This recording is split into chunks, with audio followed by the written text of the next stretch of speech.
Hello and welcome to the next episode of the Live Your SPAlife show. SPAlife is a lifestyle that accepts that accomplishment and harmony coexist. The SPA and SPAlife is for seek power always, that power within you to do your deeper work in the world. I am so excited for my guest today, Megan Fenyoe, who is, you need to sit down for this because this woman has accomplished so much in her life, and I'm so excited to talk about this. She's been an Air Force veteran. Thank you so much for your service. And a licensed clinical medical, hang on here, I'm going to say that again, a licensed clinical mental health therapist, and a speaker and trainer, host of the Blonde Bombshell podcast and the I Am Enough TV. She's also the founder of the International I Am Enough movement, a 501c3 nonprofit organization. Megan, welcome to the show. Thank you so much for having me, Diane. I'm so excited to be here. I love so much about what you're up to. And I want to start with, first of all, part of your movement, and we're going to talk about this throughout the whole show, about what it is and what you're up to. And I want to talk about these cards because I have the I Am Enough cards. Where's yours card, right? And I have mine in the bag because it comes in a set, and I want people to see what the set is. So before we talk about what these are, I'd love for you to share a little bit about what the I Am Enough movement is. Yes. Well, thank you so much for having your cards, because I forget everyone that I send them to because I send them out, but it's been worldwide. So I love it when I'm doing interviews and people have their cards. So thank you from the bottom of my heart for supporting the movement. But so I've been a mental health therapist for the last 15 years. And 2 years ago, I was married and involved in a very narcissistic, abusive marriage that lasted 2.5 years, but we were together 6 total. He had an affair and so many other things. And I had started thinking that I wasn't enough and thinking I was crazy and that I was insane and that I caused all of the issues in our marriage. And when the divorce finally went through in 2016, I was so traumatized that I still stayed faithful and committed to him for 2 years after that. Again, me being a mental health therapist, which shows you that these types of relationships can truly happen to anyone, and you really do not, a lot of the times, realize it until it's years down the road. And so the last traumatic event happened 2 years ago in February, and I finally walked away from him. I had lost my 6-figure income. 4 months later, I walked away from him and literally felt like I was nothing, and felt like I was 38 years old and I had absolutely nothing. So that's when I started doing my hard trauma work. I got back into my own therapy and started writing my book. And the last 2 years have been the most difficult but most rewarding 2 years of my life.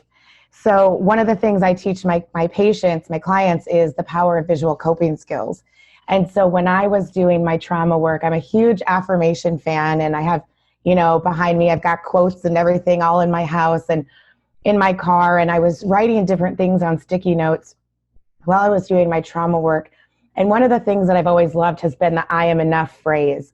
And I just remember when I started, I wrote, I am enough because I got out of bed this morning, because that's where I had to start. I had to start at ground zero. And then that started to change as I was going through my trauma work, and that phrase started getting more power to it. So a year ago, I came up with this idea about giving back and created the visual coping cards that you have. And on the on the back, it has the word because, which I think you can probably see it, with 3 lines. And I just started giving these out to people and putting it out on social media. And so like you have the pack. People can get a pack of 5 cards for free when you go to my website. And so in a year, I've sent out over 5,000 packs of cards to 16 countries and 44 states. And just by myself, little old me, have no idea what I'm doing. It's just like I had no idea it was going to blow up like this. And then back in September, the movement became a 501c3, which I'm super excited about. But, what I like to tell people is I'm living proof that when you allow yourself to become vulnerable and put yourself out there and share your story and really, really have that heart to help people, to want to help people, your life will completely change. And I'm just so grateful for people like you that have supported the movement and, have me on shows to talk about it. Oh, I love it so much. And, for those who are listening, because not everyone's actually watching it, they look like a business card and they're purple, and in big white letters, it says, I am enough on one side. And then the other side says, because, and there's 3 lines for you to actually put in why you believe you're enough. And what's great about these cards is that in the beginning, you may not actually have something that pops up. And in all transparency, when I first got them, I set them down on my counter for like several days because I was like, I'm not sure what I'm going to put on here. And like, what is that for me? Right. And you see like what pops up, and, because sometimes it can, depending on how you feel that day or where you're at. I mean, there's a lot of things that come up. And so I actually put 3 things on mine is that I put, I am enough because I'm here. Right. Oh, I love that. That's amazing. Right. And so I put, because I'm here. And then then on the second line, I put, because I'm meant for more. Like when you look beyond the reason that you're here and what you're doing, just having some of these phrases. And it could be that I was inspired because I was at Tony Robbins' fundraising 60th birthday party over the weekend. I was supposed to be there. Oh my God. It was really amazing. And oh my in true, Anthony Robbins style, just really just having you look at why you're here and what's going on. And so we had all gotten these bracelets that said force for good. So I put on there, I'm enough because I'm a force for good. Oh, and I love that. I just was kind of tying that all in, and it's good to have these reminders. And I have mine like in, big letters on the back. So for those who can actually look at it, these are really great reminders to have on here. And one of the things that I love about your story, because we talk about, what kind of disempowering moments that you've had, and that is actually part of the journey and getting to feeling powerful. And you and I have such, mirror stories. In fact, my disempowering relationship, I was in for 6 years as well. And, I was a police officer at the time. Yeah. And so I love that we are sharing this story. We shared it on your platform as well as here. And I mean, I believe that women in particularly, but just people in general really need to hear this message, is that you can be completely successful on the outside to the world and still be struggling on the inside in ways that it doesn't matter what the level of your education is or whether you knew or any of these things. And that is part of, I believe, what is the most disempowering part is that from a logical standpoint, you come from a place of like, I should, right? I should know better. How did I get into this? Why did I stay so long? What would I have done different? And I'd love for you to speak a little bit about how, this doesn't happen overnight. Like there's like a chipping away at who you are. And when you believe, especially someone that you love, or you think that it's love, right? That we assume they have our best interest at heart. Explain a little bit. And I love the fact that this is your realm, right? We always hear, physician, heal thyself. And when you start realizing it, particularly in your own life, 2 things. How are you supporting people who, are kind of pretty far down the rabbit hole on that and are not seeing that they're enough yet? And how did you really turn that around for yourself? Those are 2 of my favorite questions. So I'll start for where it turned around for me. For so many years, like I said, I just didn't realize that I was in this abusive marriage. My ex never told me I wasn't good enough. He did tell me I was crazy and insane and that kind of stuff, but he never told me I wasn't good enough. I created that story in my head based on his actions and his behaviors. And I didn't allow it to just stay with him. I allowed myself to catastrophize, because that's what we do. It's a cognitive distortion. I allowed that I'm not good enough mindset to catastrophize to affect every area of my life. Me questioning if I'm a good therapist, if I'm a good friend, sister, that kind of thing. And the defining moment, honestly, was of when I walked away was when I had lost my job. And he had come down to San Diego, and I'll try to make this short, but it's a powerful story. And I had moved from Northern California down here to try to like get away from him. But again, that I did not succeed with that. But anyway, he came down here, and I remember praying right before I picked him up, and I said, okay, Lord, if this isn't meant to be, you need to show me, because the affair and the divorce wasn't enough for me to leave. I mean, he had kicked me out of the house twice, filed for divorce 4 times and pulled the papers, just such gaslighting. And I said, if this isn't meant to be, then you need to show me and I will walk away. And I had never prayed that prayer in 6 years, because I knew if I did, God was going to show up, and I wasn't ready for that. And so I did. And 24 hours later, the last big event happened, where I found out that there was yet another girl in his life that he had actually been dating for 2 years that was living in our house, and I didn't even know she existed. So that was the turning moment for me. And it wasn't until I started writing. I never thought that I was going to write a book, definitely not a bestseller, but I started writing, and I had started the step work per se. And so my book talks about the 5 steps to move from struggle to strength. And those 5 steps were the 5 steps that I worked through to get to where I'm at today. So that book was written in the most traumatic 5 months of my life. And those steps are what got me to where I'm at today. And it was such a defining moment, because I was writing the chapter called Mr. N, Mr. Narcissist. And that is when I'll never forget, I was just writing and I was doing research and things like that. And it just hit me like, oh my gosh, I was in a narcissistic abusive marriage. I knew it wasn't right, but it didn't hit me until that moment.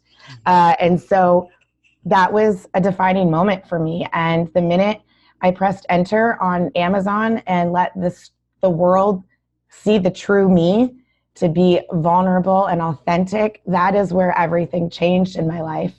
And so with my clients, I really, again, it's about starting at ground zero. So like, if you don't know what to write on your card, you can simply start like I did. Like, I'm enough because I got out of bed this morning. And then I really work with clients on building that by going through the 5 steps if they want to. But even with friends too, because every single one of us struggle with that thought, whether it be our health, career, relationships. I'm known as the I am enough girl, and I still struggle on days believing that I'm enough. And there's nothing wrong with that, right? Because we're human. And so it's really about doing that scary, deep dive work that is uncomfortable. And that's like the step 1 in my book. But the minute you start doing that and you have supportive people, even just one person to help you go through that, that is truly when things start changing. That mind shift literally starts changing, and you're able to start visualizing this different life for yourself. Yeah, I love that. And for those of you that didn't catch that, Megan is an Amazon, bestseller author. With her book, it's the same title as the cards, You Are Enough. I mean, we have in here, I am enough. But, when you get the book, it's You Are Enough. And it's 5 steps to move from struggle to strength. And you touched on, the first step, just to kind of give people a little bit of a, teaser, if you will. I mean, they need to look at all 5 steps, but I'd love for you to talk a little bit more about that first step, because I think it's that first step that's always the most challenging step, is to actually get started. Well, I love this question, because so many people, when the book came out, one thing I wanted to make sure was that people could actually start working on themselves in the book. And so I pose questions at the end of each chapter with places for you to journal so you can start doing the work. And I remember some of my friends called me like when the book came out, and they're like, really? Like, I don't like you right now. Some people got angry because that first step, the first 2 chapters is my life. And then that first step is like, I ask really hard questions that make you start thinking. And so the anger was not with me from my friends and other people. It's just like, oh my gosh, like, I don't want to go there. And that's okay. But the first step is rediscovering yourself or discovering your true self, sorry. And this is the first part in really starting your work, because whether anything that changes your life, whether it be health, career, relationships, we are no longer that person, and we have to rediscover who we are. And so one of the things I did not touch on in the book, which I'm in the process of writing my second book, and I really go into this more, is the concept about radical acceptance. And that truly is the first step when it comes to discovering your true self. And it's also about rediscovering your values. So for me, I remember I had lost every sense of who I was. My values were out the window. And so there's an exercise in the book where people can go and rediscover their values. But figuring out your values truly allows you to dive deep into who you are, because it's what you live by. And then I use my values as coping skills now. So, for example, if I, have this decision or don't know what to do, I'll say, how does this action, behavior, decision honor my values of authenticity, integrity, and honesty? Those are my top 3. So I don't have any desire to contact him now, but when I initially walked away, I use that as a coping skill. How would contacting my ex honor my values of authenticity, integrity, and honesty? Well, it wouldn't. And that for me was enough for me to say, nope, I'm not contacting him. But there's lots of questions in that chapter. What are 5 or 7 things you value most? And if this was, what do you want your legacy to be? And really hard questions that really might make you think. And so I do go through the steps with my clients, and sometimes we go through the questions together. They don't feel comfortable answering them by themselves, and that's totally fine, because it takes some time you got to talk it out with someone. I also have people that do book clubs with the book, or best friends, or people that do it together so they can have a dialogue and they can talk about what they're writing, because it is a transformational process. And I am not here anytime, and not just about the book, but what I mean is anytime you go through something and you really rediscover who you are, I kid you not, it is the most amazing experience ever. And so it's constantly changing. Right. So, and that's the important piece, is that you don't just do this work once, you continue to do it throughout your life when anything that is big enough changes who you are. Right. Well, one of the things I love about the, transformational aspect of it, that it's not a one and done, right? Because you could read through it and it'd be very surface, but until you do start asking some of those deeper questions, I'm constantly re-asking myself, what's the legacy I want to have? How does what I do impact? And I love values work. I think it's so important, because sometimes people will just rattle off what their values are, but when you actually utilize it as a tool to actually gauge what you're doing and not doing, that is a way to get your power back, because you are taking a stand for yourself to say, I stand for this, right?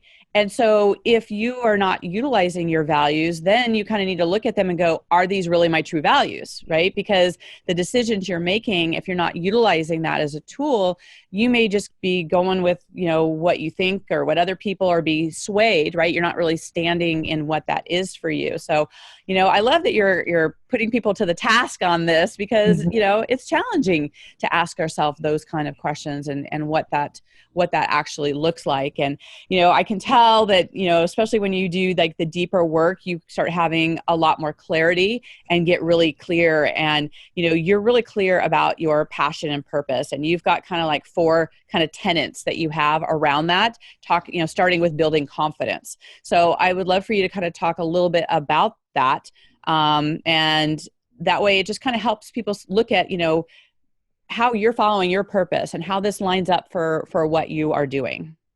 I love it. So you want me to talk about the 4 things or the steps?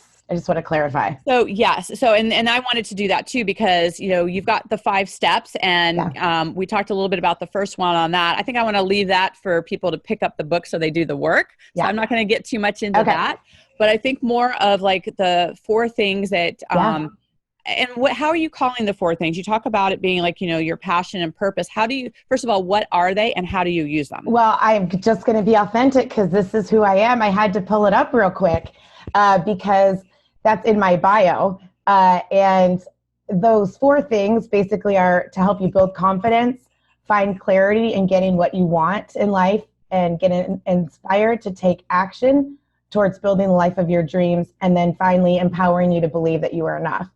Those are my passion and my purpose. And it really has to do with the 5 steps, because the first one, building confidence, has to do with rediscovering yourself, right? And how do you rediscover yourself to build that confidence? And then the step 2, finding clarity and to getting what you truly want in life, goes with kind of step 2, which is visualizing your passion and purpose. So once you're able to discover who you are, redefine your values, do that hard work, start building that confidence, you can literally start visualizing this new world. So 2 years ago, for example, I was working full-time as a mental health therapist. I lost my 6-figure income. What I could have done was gone back and got a full-time job. But when I started working doing this hard, difficult work, and really took time to figure out who I was able to start visualizing this new life. If you would have told me 2 years ago, I would be on stages all over the country, have a TV show, have a nonprofit, I would have laughed at you because I was just a full-time therapist. But when I started doing that work, I was gaining that confidence and was finding that clarity and was able to visualize this life. And I was able to start taking action, which is the third part, taking action to build the life of your dreams, which even though we start visualizing all of these things, those negative thoughts really do come back into your head, because unfortunately that's how our brain is wired. Right. And we have to learn how to ground those negative skills, because if we don't, or those negative thoughts, if we don't ground ourselves, we're not going to take that action and take that step. And that is actually step 3 in the book. And that's where the I Am Enough movement was kind of created, was from, the grounding skills, the grounding step in step 3. And then doing all of these things, literally, I am here to empower people to believe that they're enough. Where it doesn't matter where you are. Our nonprofit focuses on domestic violence. Our big goal is to open a safe house and a transitional living house in San Diego and other parts of the world, and to provide education on how to move into your confidence. But I work with people, men, women, all kinds of people, on empowering them to believe that they're enough. And so those are like the 4 things: building the confidence and finding what you truly want and taking that first step.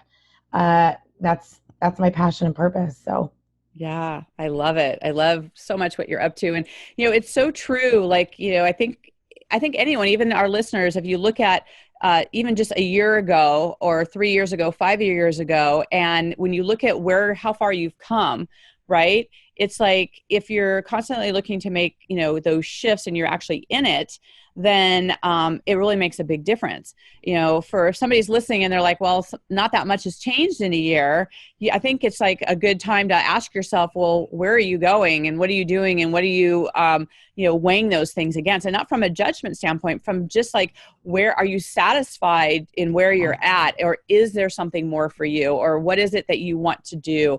And I don't know about you, but I find that just, it comes up a lot. It's like, you think like, okay, I've arrived and this is what I'm doing. And then all of a sudden something else comes up, or there's some nudging within your soul when you ask those questions, and you're like, really? Now I'm supposed to do this? Oh my gosh. I love that you just said that, because that nudging feeling, I talk about that all the time. We all have that. Yeah. And a lot of the time we ignore it. I ignored it for 6 years. I thought my nudging feeling was to move to San Diego and still have contact with my ex-husband. That nudging feeling was, get him out of your life. And then I had the nudging feeling to start the movement. And then the nonprofit, I'm scared. Like, the nonprofit is like 3 months old. I am terrified. I have no idea what I'm doing. I don't know how to run a business, especially a nonprofit. But again, that nudging feeling, that's my purpose. Yeah. So I want to encourage your listeners, your viewers, and anyone that I meet, that you have to listen to that nudging feeling. Because I love the question is like, what do you want your legacy to be? And do you want it to be, you lived a mediocre life? Do you want it to be, you went after what you truly wanted, and it may work out, it may not. My nonprofit may be the biggest flop ever, but at least I went after it, right? And so it's like, what kind of impact do you want to leave on this world, on your children, on your friends, on your family? Because every single one of us has a story. It doesn't have to be traumatic. It doesn't have to be a life-changing thing, but every single one of us has a story. And the minute we allow ourselves to work through that story and share it, that is when the things in life really start to change. So I love that question. I love what you just said about all of that, because it's so true. Thank you. Thank you. And I think it's also a great reminder for our listeners is a lot of times we think that there are like two roads. There's like the road to success and the road to failure. And it was such a big aha for me when, it was brought to my attention that they're on the same road, that failure is on the same road to success, that what may look like a failure is actually, all the things that you need, all the lessons for that next thing that you need to do. And so no matter what's happening in your life, or you're feeling, shame, or why, who knows, maybe someone who's listening right now, you're in one of those kind of relationships where you're like, how did I get here? Yep. And so there's tools like Megan's book, and really asking yourself some of these deeper questions to really look and see what kind of shifts and changes that you want to do. And I know, we look at how are you like, what are some of the conscious things that you're doing in your life? And, you talk about this CBT, cognitive behavioral techniques. Talk a little bit about how you utilize that. So as a therapist, I'm a CBT therapist. So I really focus on trauma and substance abuse with my patients. But with coaching clients and things like that, it's just kind of all CBT. And so it's all about cognitive restructuring. So what we think affects our behaviors 99.9% of the time. So if we're thinking that we're not good enough, our behaviors and our actions are going to show that. So I live with chronic pain. And so if in the morning, if I wake up and I say, oh, I got another day of pain, I'm not going to, just like every other day, it's never going to get any better. I'm just going to stay in bed because I'm in pain, right? Well, that's what's going to happen. I'm going to stay in bed. So there's thousands and thousands of grounding techniques and so many different types of CBT techniques. And this, again, is step 3 in my book, is grounding yourself. And one of the grounding skills, so there's physical, soothing, mental grounding skills. And what CBT does is that we try to distract our mind, our thoughts, from negative by replacing it with something positive or doing something physically that allows us to distract our mind. Right. So, yeah. And so that's where the movement came in, right? Is this is a visual coping skill.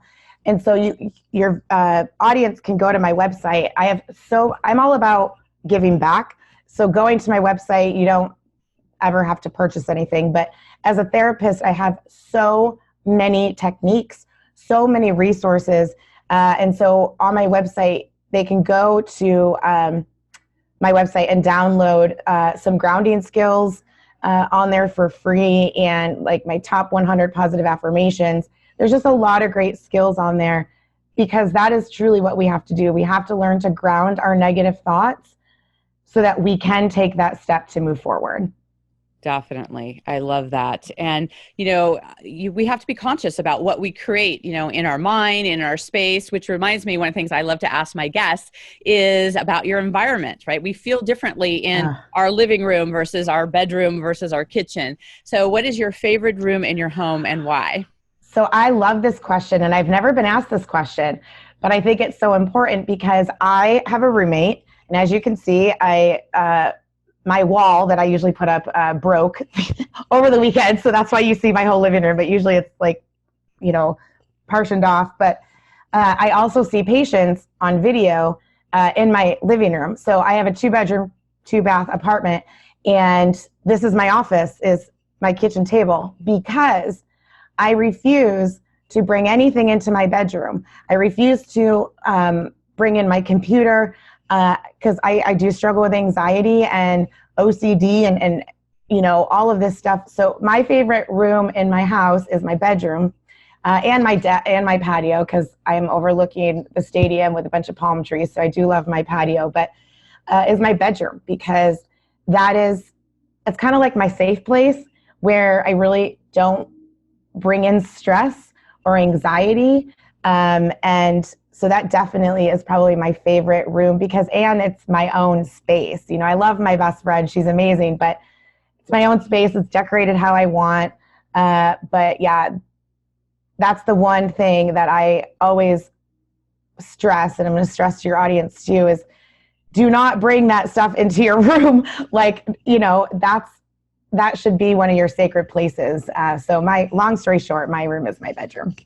Yes, I love this, and I love talking about it because it's different for different people. And I think that, I should start taking like a poll as far as how many people actually choose their bedroom, because it is like a really big place where I feel like when people have so much going on in their life, it's like to claim a space that becomes your own personal sanctuary, that you love it, right? Because how things, reflect to us in our space really does make a difference, and it affects the thoughts that we're having and where things are. And it's like everything we walk past is like an explosion of chaos, and you've got nowhere to go where you actually feel like it actually restores you. It makes such a big difference. So I love that. I love that you've got a sanctuary in your space, and it kind of debunks, people who say, oh, I've got a roommate, my space is too small or whatever. It doesn't really matter. I've talked to people where their, safe place is their closet, right? That they've created like this closet where it's just like a place that they just go in, take a few deep breaths, and it's something that really supports them. So I think it's really important for people to create that. So for our listeners who are out there, make sure that you're creating that in your space. So, and I know you have a free gift for our clients so that they can actually get their cards. We're going to have all the links and everything in the show notes, but for people who are listening and on the fly and want to get them right away, where can they get that? They can go to either website. The first website is meganfenyoe.com. And then that one's a little bit harder to navigate the cards, but a pop-up will show up there and you can put your info in. Otherwise, the movement website is IamEnoughMovement.info. You can grab the cards there. You can also grab the resources. They're on both websites. You can check out the TV show. You can check out, I think your podcast episode is coming up soon. On the Blonde Bombshell podcast. We haven't launched that yet, but yeah, so all kinds of fun stuff on there. We are a brand new nonprofit just starting. If people are interested in learning more on how to be involved in this brand new thing that's growing from the bottom up, you can schedule a call with me. I love just for people to reach out to me, share their story, because that's why I'm here. I'm here to help and support people. And I want to be able to do that no matter what it looks like or how I can. So. Oh, I love that so much. So definitely, if you guys don't do anything, make sure you get those cards. It really makes a big difference to have something visual and have visual cues. And it'll really help you when your brain's starting to throw you off into another direction. So definitely grab those and have those. And Megan, I just want to thank you so much for your wisdom and being on the show. And any final thoughts for our audience? Well, I always like to end with one of my quotes, which is in the book, and just hopefully maybe give some encouragement to your audience. It's, you are enough just as you are in whatever season you're in. And the more you focus and celebrate that, the more you will live in your strength. Oh, I love that. Thank you so much. So appreciate you. Thank you so much for having me. You got it. And to our listeners, we are so thrilled that you are here with us. We know that your time is such a precious gift, and we so appreciate you taking the time to be here with us. We would love to hear what inspired you about the show. Do you have any questions? Whatever platform that you're listening to or watching this on, please put in the comments and tag both Megan and I, and we're happy to get back to you, answer those questions, and really support in that. And also share this, right? Get this out in the world. This is your opportunity to make a difference in the world, is by sharing positivity and tips and hints and things that help make your life better, as I hope all of this information has done for you.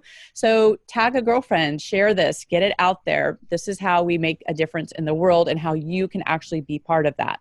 So until we connect again, live your spa life. Bye for now. Bye-bye. Bye.